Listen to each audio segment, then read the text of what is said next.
Hello, everyone, and welcome to Discover Rising Tides, How the Outside Makes the Inside Better. My name is Jeanne Gallagher, and I'm here with Denise Stegall. Hey, Denise. Hey, hey. And we're talking about your mindset, but we're going to start to talk about strength versus cardio. Yes, that is really important. The one thing I want to touch on before we hit that is in our last segment, we were talking about our macros distribution.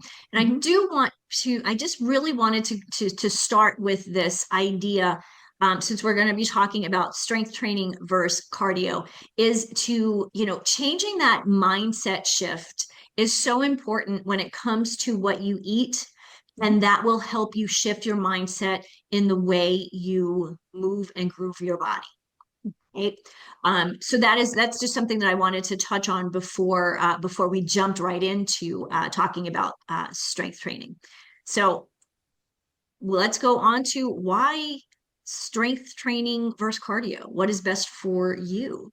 Um, when it comes to fitness, there's always been this debate, right? Especially when we were younger. Oh, cardio. I mean, think about, I love I always go back to the 80s. I'm such an 80s girl. Um, jazzercise and aerobics and Jane Fonda, all of those, things. I mean, I had remember leggings? Yeah. I had leggings and we did cardio. That's what we did. As a fencer, it was cardio. What it wasn't until I got to college that we actually walked into a gym to lift weights. And I was like, what the heck are we doing here? I'm a fencer. What do I need strength training for? Well, come to learn that even at that age, strength training was kind of important. Mhm. Which one is better? There's not necessarily a better. We do obviously need cardio. Cardiovascular health is really important. Mhm. You want your heart health healthy. Um, but as we age, we actually need to focus more on strength training.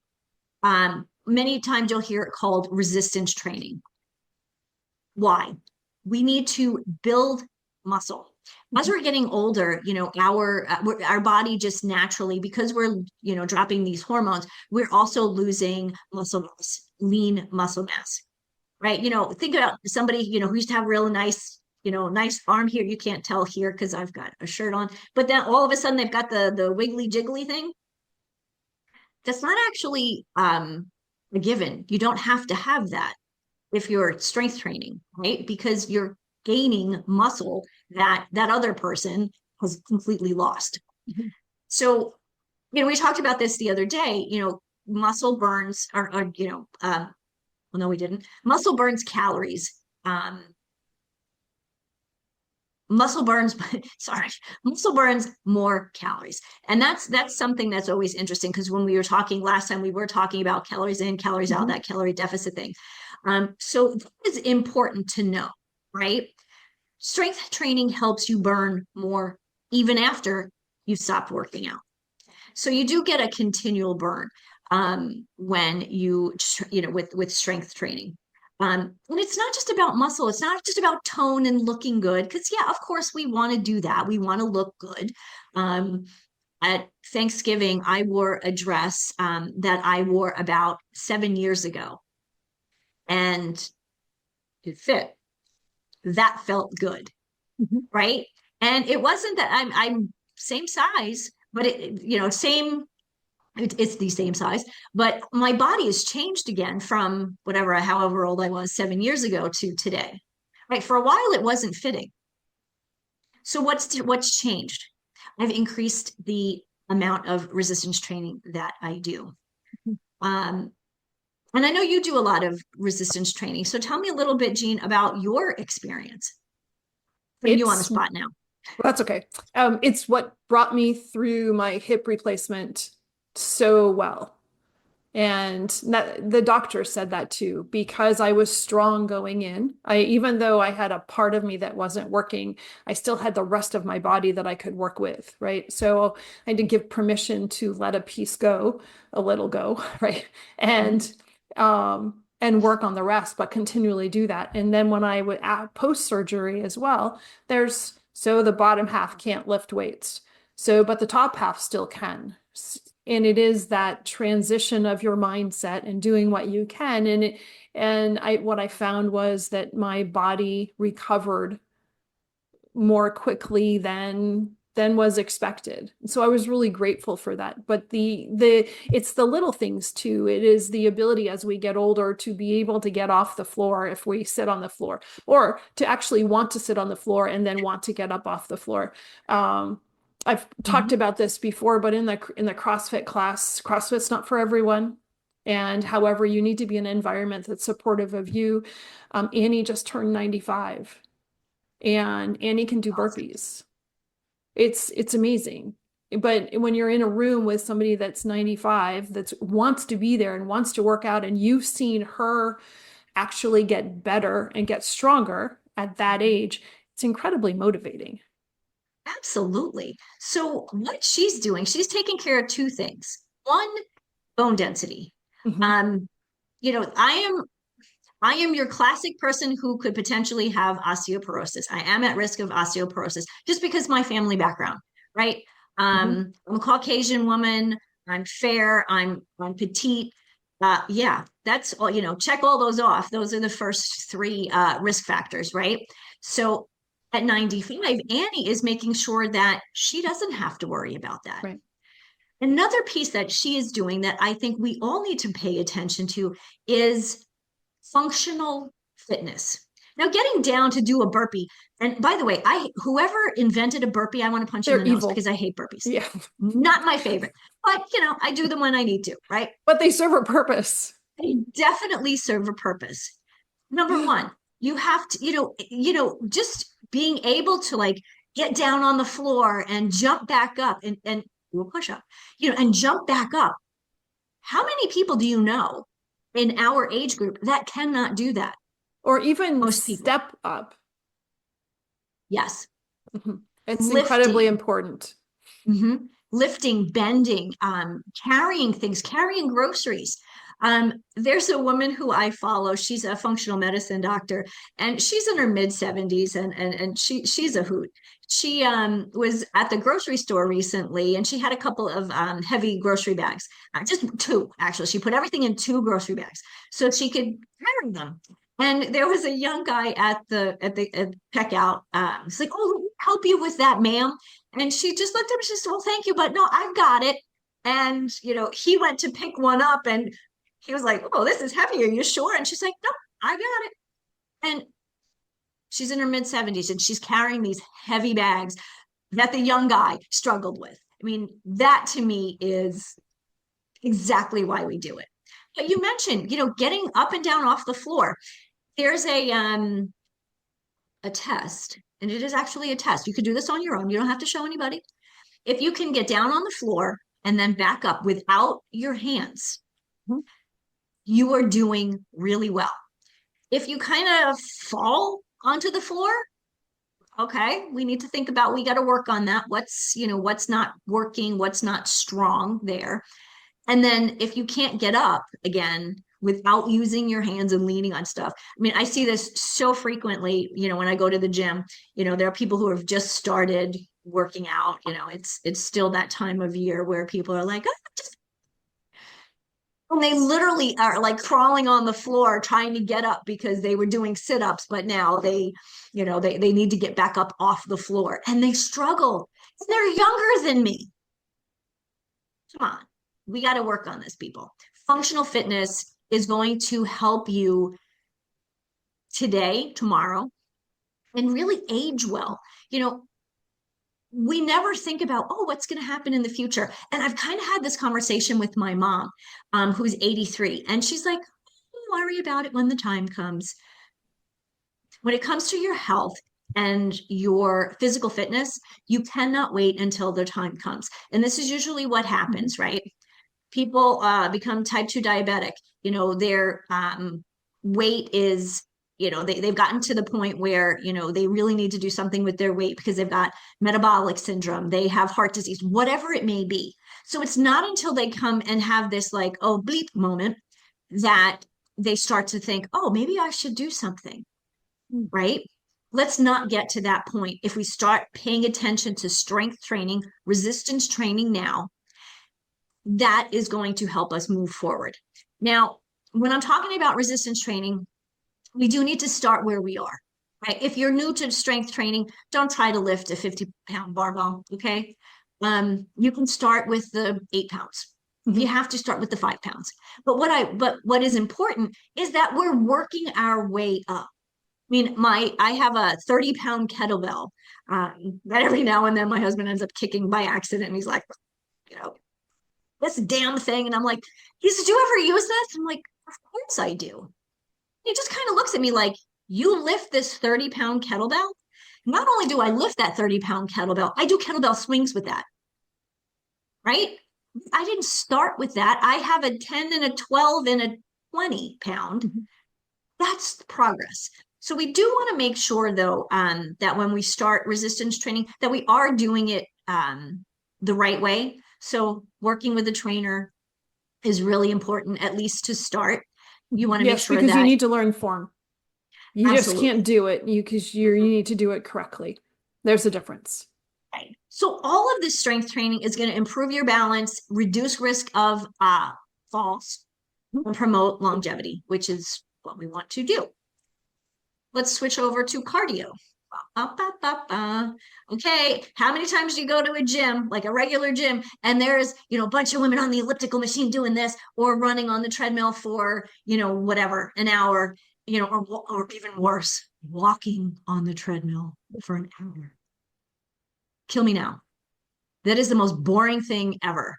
Okay, for heart health, it strengthens your cardiovascular system. We know that. We do need to make sure our heart is healthy. So we don't want to have coronary heart disease. We don't want to end up having a stroke, right? Cardiovascular or cardio helps us improve endurance, right? I'm a runner. I love being a runner. Now, at 53, I'm not the runner I used to be. My husband's also a runner. So Mark used to be a marathon runner. But now at 67 and a half, he is not running the long distances he used to. He's running, 6 miles here and there, 4 miles, 3 miles, depending, maybe 20 something miles a week, where he used to run 20 miles in a day. Right. But at this stage in his life, it's not beneficial to it's actually detrimental for him to do that over and over again, right? That extra cardio, because even as a man, he needs strength training too. Mm-hmm. Admittedly, his endurance is better than mine, maybe because he's a guy. I don't know. We talked about this earlier. Cardio is good for burning calories. Ooh, burning calories. That's great. But how many times do you hear, make sure you get your 10,000 steps in, you got to get your 10,000 steps in. And trust me, I still have to remind myself, it's really not that big a deal. Do you know how far 10,000 steps is? Yes, it's 5 miles.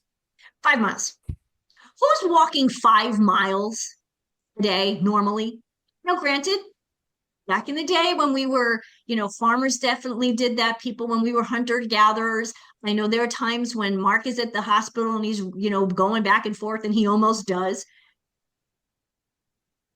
But is that really what we should be focusing on? Walking 5 miles takes a long time, right?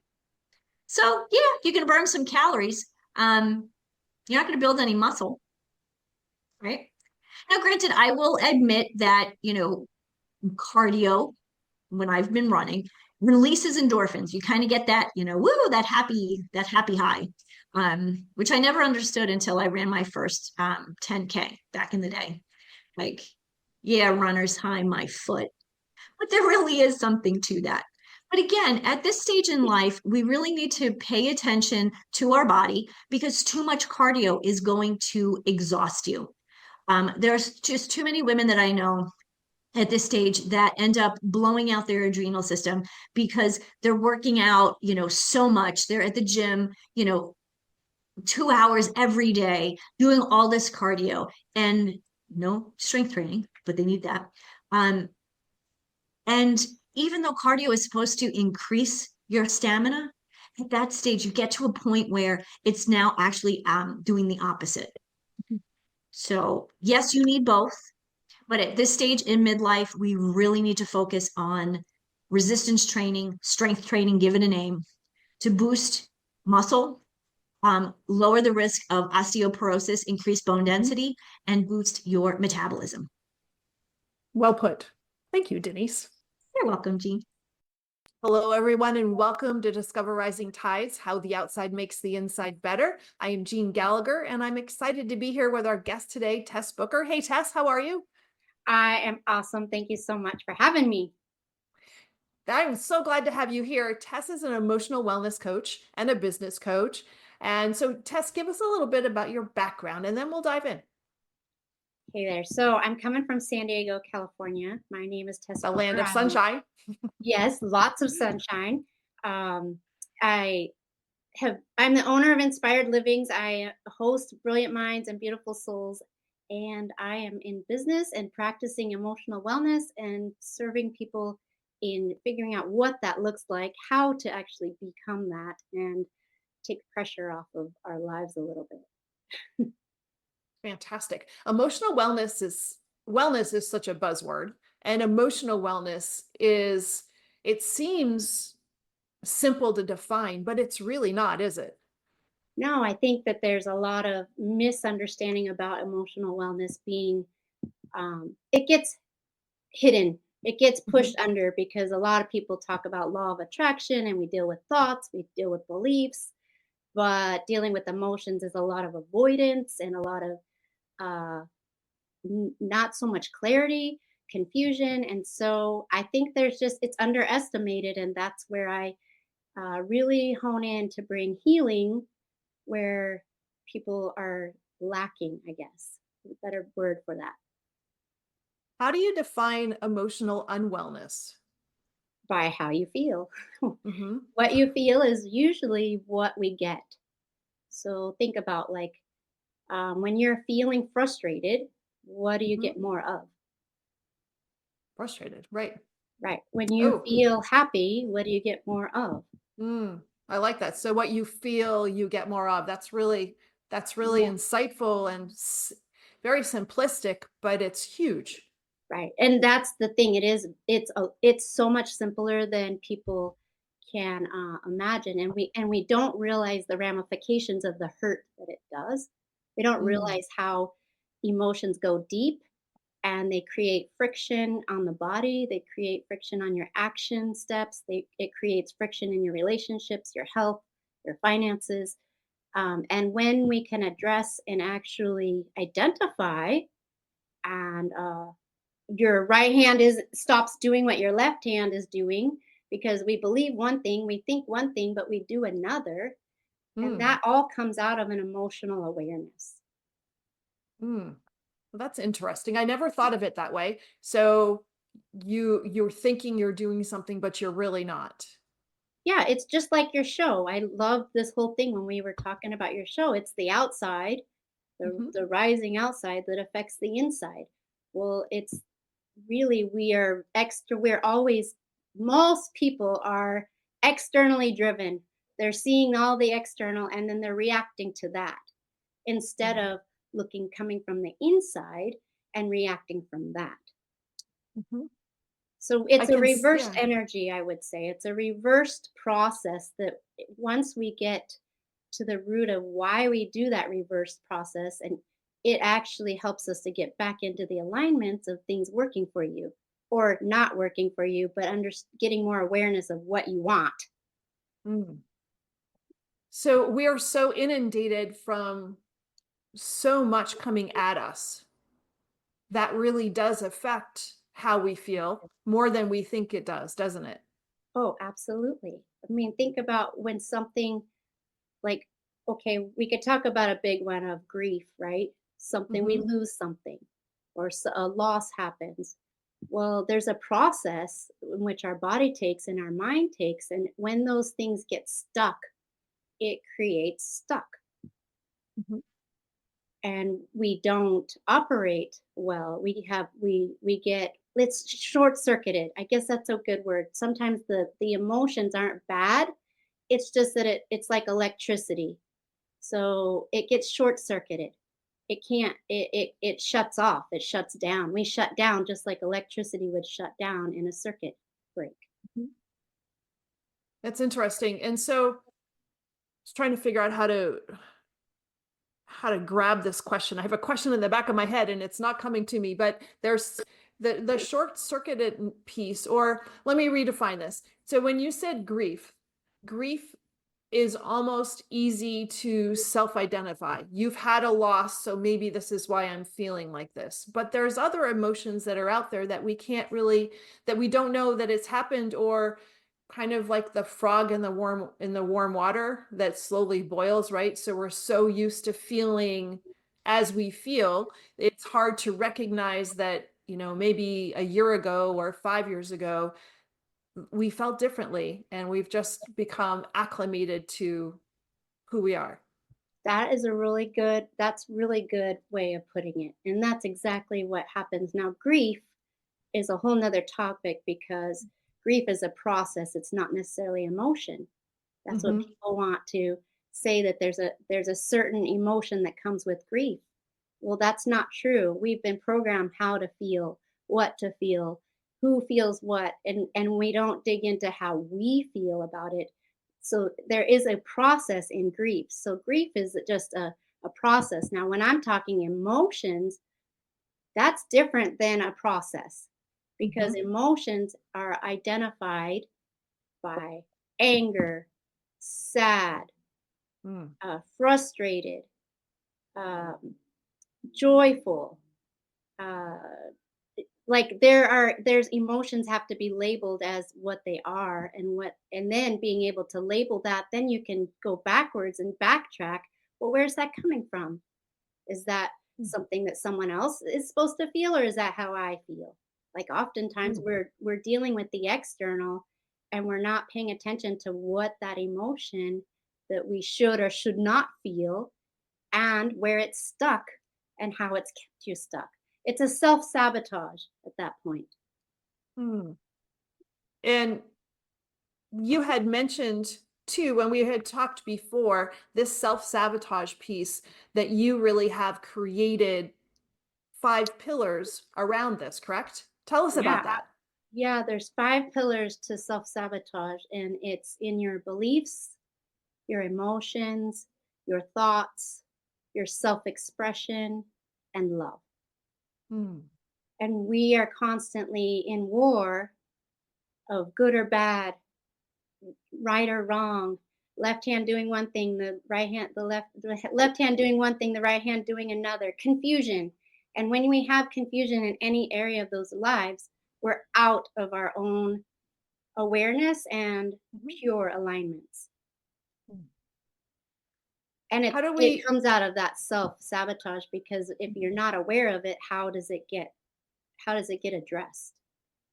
So, 2 questions. How do we recognize that this is happening? And then how do we work our way out of it? I know that that's exactly what you do. We're going to talk about that, but what are some of the steps?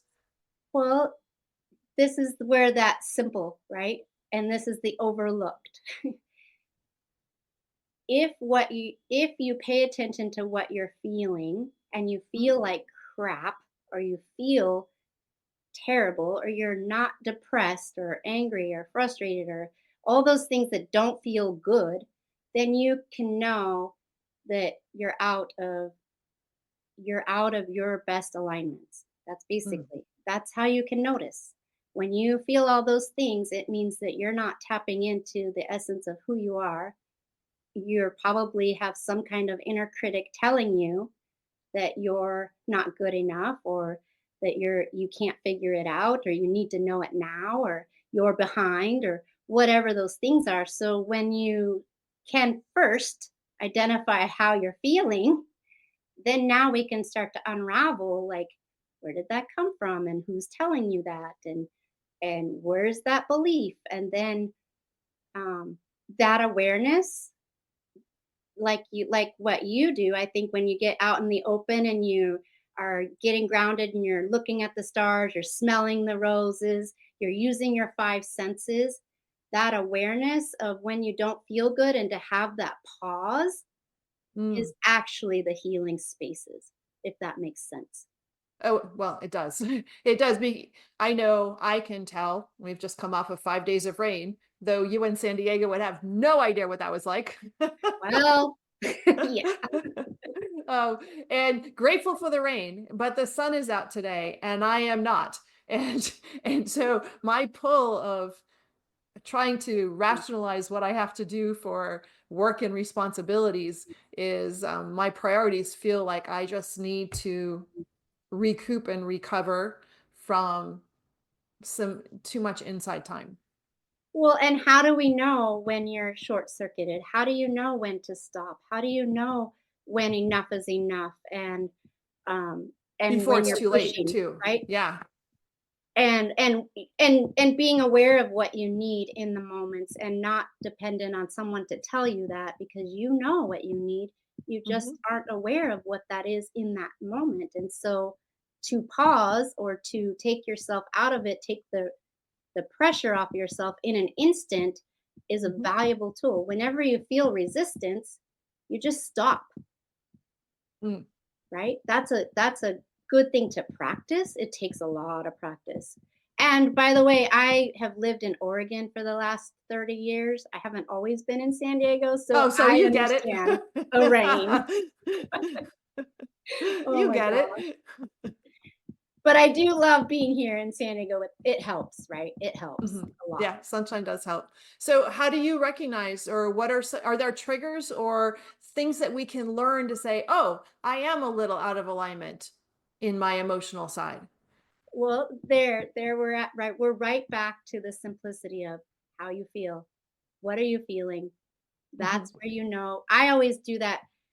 I feel like I feel bored. I feel tired. I feel depressed. I feel worried.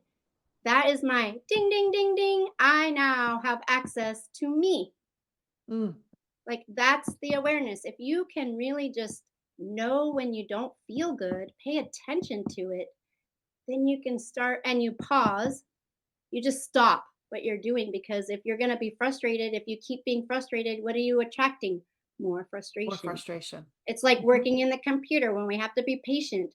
We're asking to be patient, but we're not patient. So we're not getting patient because we want it now and we just keep doing. So I have recognized, and it seems very simple, but it's not easy because you Mhm. literally have to let the feeling come up, understand that it's there, pay attention to where you are now, and stop the resistance. Mm. And And that it's just a practice and taking people through that process to even in that awareness is important because once you can get aware of the inner critics, the beliefs, the emotions, what's actually driving that, then we could take the pressure off the mind. But then another layer to this is the nervous system. What do you do with the nervous system? You can do your brain, you can get your brain really good at practicing that, but still operating because your body is reacting in your nervous system. Mhm. So there's two things going on, right? You've got this logical brain that knows the answers, and you've got this intuitive body that is programming by your beliefs, and Mhm. they're not agreeing. Mhm. And so when you're working with clients, what does that look like? Well, it looks like taking the time to assess where they are, Mhm. like really like sometimes getting to an acceptance of where you are is the most valuable thing because we always want to be somewhere else. We always want it, whatever. We're going to be happy when. I'll Mhm. be happy when this happens or this happens, then I can be happy. Well, I really, really take my clients down to a space of real simplicity and acceptance. And then we start to work through what's driving that. And it's a whole process of us identifying the inner critics, dealing with the emotions. What are the actions that you can take? Where can you pause? Literally taking pressure off of the body and the mind. Mm. Now, you mentioned when we were talking previously about the science behind all of this. Yeah, Can you it's tell it's me about that? interesting. It's Yeah. interesting because I guess I've had to really learn to practice to take a lot of stress off my body and trauma off of my life and the things that I was so fearful and anxiety in my life that I've spent so many years just grabbing information, right? What's going to make me better? What's going to Something's wrong with me. I need to figure it out. I need to figure it out. And I did all this like figuring it out, right? So you gravitate to these different coaches, different mentalities, different uh ways of doing things, and there's 3 steps to do this, 5 steps to do that. And there's the healers that have all the law of attraction science, the quantum science, and Mhm. then you've got this science that is like, well, what I eat is what is going through me, and the tangible, like, physical evidence of what we eat, to what we think about, to what we breathe, or our behaviors. Mhm. And what I've found is everything has patterns in all Mm. science. And so I love the sciences that are unraveling the patterns. So I use a lot of kinesiology, acupressure, um, things that unravel energy, unravel the stress. It just unravels and takes the stress off of the body, takes the stress off the mind, and it's neurology, dealing with neurology. So there are many sciences and there are many things, and I think that none of them are wrong per se. We all Mhm. have these amazing ways of doing the same thing. But what is makes my practice really unique is I have integrated a whole bunch of different sciences from the Eastern ideas and the Western ideas, Mhm. and it's just a beautiful fit to taking pressure off the body and the mind. Mm. It is nice to take different modalities Mm, to help integrate into, mm. because everybody is different, and to have so many different options for different people to be able to say, okay, this might work well for you based upon that particular person or their situation. Well, and bottom line, when we're really talking about integration, I think what people desire is their integration within themselves.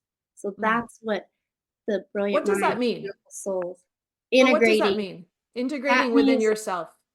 that means your brain is doing one thing and your heart is doing another. And when you are led by the heart Mhm. and led by a mind that is so logical and so awesome, but when it taps into the heart, it changes everything. It's that reverse energy. We operate with external, with knowledge, things that we can grab, things that are tangible.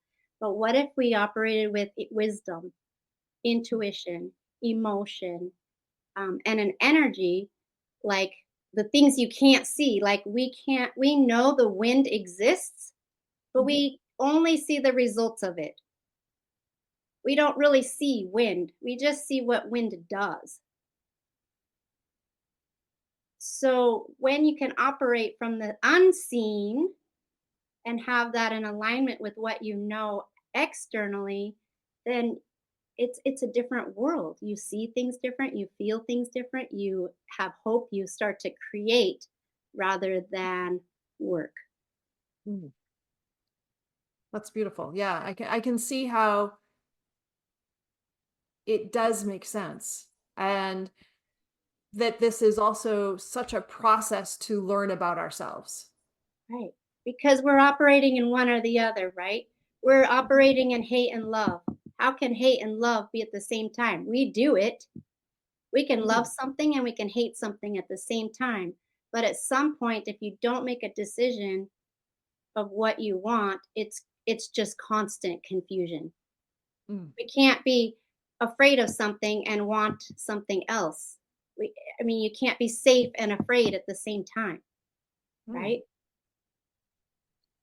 You can't be in two paradigms of your feelings at the same time. But we do this to ourselves because we don't know which one to choose. We don't know we have a choice. And Mm. that's why emotions are hard to talk about, because emotions make us feel like we have no control, or there's no absolute in emotion, right? Mhm. And we say they're reckless. We say you can't feel that way. Don't be angry. You might be out of control. That's not true. Anger is the only emotion that sets a boundary, and it's personal to you. Because if Interesting. you don't get angry, or Mhm. you don't realize you're angry, you don't realize your boundaries have been crossed, then what boundary do you set to be happy? So that's where that identification process is so important, to be able to catch yourself and say, oh, I am angry about this one thing. Why is it? And what is causing that? What's the root cause of that feeling, in order to recover or retrain your brain and your heart to be one? Yes? Absolutely. You nailed it. It's exactly what it is. It's a process of identifying. First of all, you got to identify all the critics. There's like 10 of them. They're just Mhm. these critics, and everybody has at least 3 that just are run rampant. Like, for instance, the one who procrastinates or avoids, or maybe you're a perfectionist, or maybe you um, are really vigilant, you're cautious all the time, or maybe you are just very, very judgmental. Mhm. And that is an internal process. That's not an external thing. Those are all internal things that you're attracting, because what you feel is what you get. Mm. And so when you start with that identifying in the moment, like you said, Mhm. and guess what? Using your 5 senses will slow that down. That's interesting. I can see how this might have or might not have applied to myself in the last couple of days, or really this morning, actually, And what's in this funny is we are situation. all doing these things. Your body knows how to balance itself. You want to hear the coolest thing ever? Like, when I realized this about people, I was like, our bodies know exactly what to do unconsciously. When you do this, it's an oh shit mode, right? Excuse my French, whatever. But we do this, right? We put this is an act of stress. Do you Mhm. know there's 2 acupressure points where you are trying to balance your body by doing this? And so, just a second. So, for people that are just listening and not watching on Oh, YouTube, yes. So, explain what you're doing, because this is it important. it's the hand hits the forehead. Yes, Oh exactly. crap, that just happened. Oh my god. Or you're sitting with distress in front of your desk going, I am so overwhelmed, with your hands on your head, Hmm. right? Overwhelm, fear, something happened to you that you went short circuited. It's an emotional response, and your body knows how to balance that, because your hands automatically go to your forehead, where those pressure points of emotional response healing can begin. So, tell me quickly about those pressure points. What do they do? So, by that's one of the modalities of this acupressure. If someone's in an emotional response and they cannot get out of it, I have them hold those 2, there's 2 points above your forehead, right above your eyebrows. There's one on each side. Use light touch, and you can sit there with the light touch and just breathe. And when you do that, your body is processing the emotions, whether you think it or not, or whatever. Your body will process the emotions the way it needs to in that moment. It's called emotional response. Mm, that's really ESR. interesting. ESR is what it's called, emotional response system. I don't know. You'll have to Google it. It's a cool thing. And it's a real thing. And so when I find that I'm stressed, there are tools that you can do to take the stress off your body immediately. Mm. And one of them, or is it's just using your 5 senses. What do I feel? What do I taste? What do I see? What do I hear? What do I You can just stop everything you're doing and use your 5 senses to help you to identify and grab control of your emotions back again. Hmm. That's interesting because I was in a frustrating situation this morning, right? And I could feel that my internal response to the situation was off. And it took me a while to realize it's because I was feeling something different than what I thought I was feeling, right? So I was feeling some inadequacies because I couldn't complete the thing that I was doing, or I couldn't participate as much as I wanted to. And the feedback that I was getting from somebody, I don't know that I was receiving it correctly until I figured out that it was my inner frustration that was making my emotion, I'm not explaining this well, but it was making my emotion or how I was feeling about the situation different than what the situation really was. You explained that exactly. I mean, Oh, that's good, exactly because it what felt it really is. confusing coming out. But now that you're telling me about this, I can look back to an hour ago and go, "Oh, I think I just learned something huge here this morning."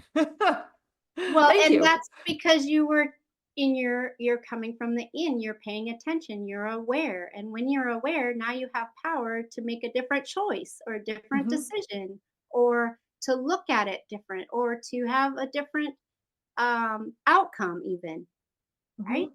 And you Hmm. probably had a different outcome than if you had just sat there ignoring that or did something else to distract yourself or just overlook it, that it never gets addressed. And because you did that, you give you take the dis-ease off your body over and over and over, which creates a space of healing. Mm. Wow, that's impactful. Hmm. Really It's impactful. amazing.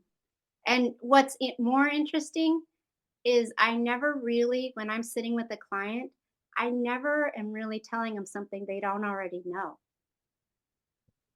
because it's in them.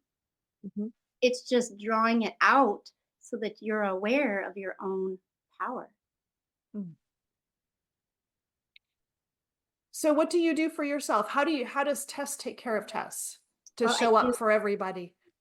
I use every single one of my tools, pretty much.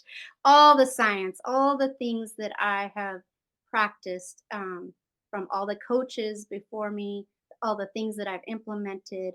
But I basically have streamlined just a few simple things because everything points back to five senses and emotions.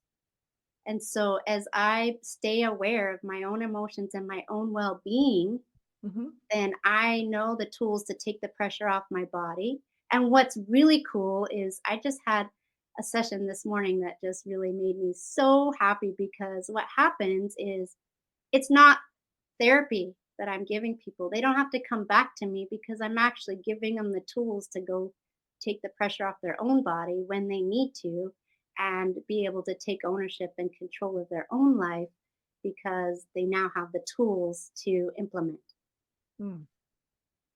You had mentioned the outdoors a little while ago, and how do you think, and in our senses? So what changes when we go outside, and how does that help us figure out what we're feeling or determine ways to have the connectiveness inside?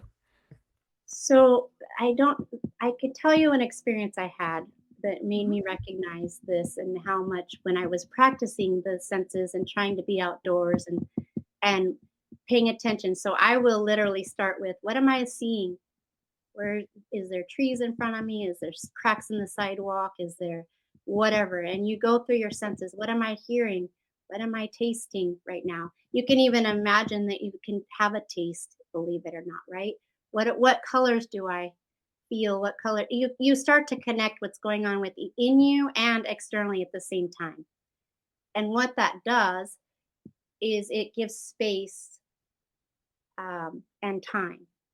And sometimes when we get triggered by something and then we lose space and time, like when you're in fight or flight, you're paralyzed, there's no Mhm. time, there's no space. And I had an experience years ago that my son. My son has so much wisdom, but I literally was in panic attack mode. I sat on the sidewalk, and I found myself in this lots of times over my life, but he caught me in it. And I was sitting on the sidewalk, and I was just like freaking out, just a panic. And he looked at me, he said, "Mom, grab your wrist." And I was like, "Oh, you're just paralyzed. You don't think to do anything." He grabbed my wrist. He made me hold my pulse. And he said, "Do you feel that?" And instantly everything changes because I had to focus on something outside of my circumstance. And what was that? It was my heartbeat. Mm. And instantly it was like, I'm alive, you're okay, and what's the next step? And sometimes when we're in that fight or flight, all it takes is for you to come back to you.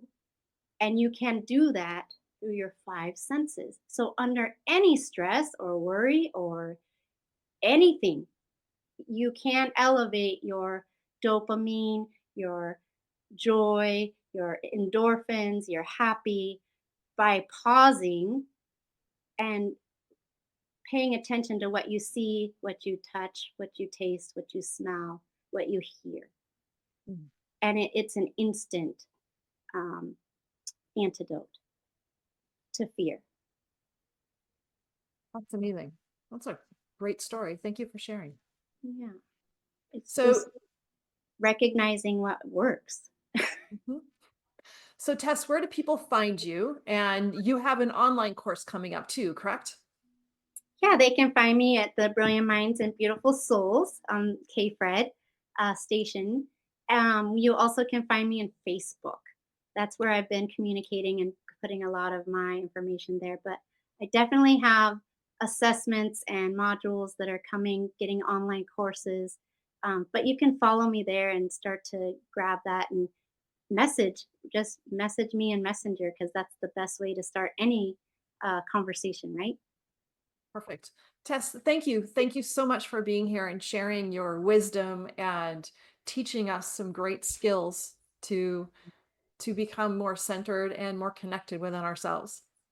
Yeah, thank you so much. I love being here. You're on the right track with this rising tides and coming from the inside stuff. It's amazing. So Thank thank you. you. What a pleasure. What an honor. Thank you. Thank you so much for listening today. Today's show is sponsored by Seaside Solutions, my financial services company. As a business owner, it's easy to be pulled in many different directions, and often taking care of yourself plummets to the bottom of the list. For me, I find myself outside to reground. My time outdoors helps me manage my day more effectively and be more present for my clients. Through this, Discover Rising Tides was born. At Seaside Solutions, we truly believe that education is the foundation of financial wellness. Our primary focus is to provide guidance that is designed to help you achieve your long-term financial goals and visions. Working with a plan allows space for doing more things that you love, like being outside to make the inside better. If I can help you create or realign your plan, or if you would like to be added to my weekly newsletter, please let me know. This week's topic was 5 ways to set more achievable goals.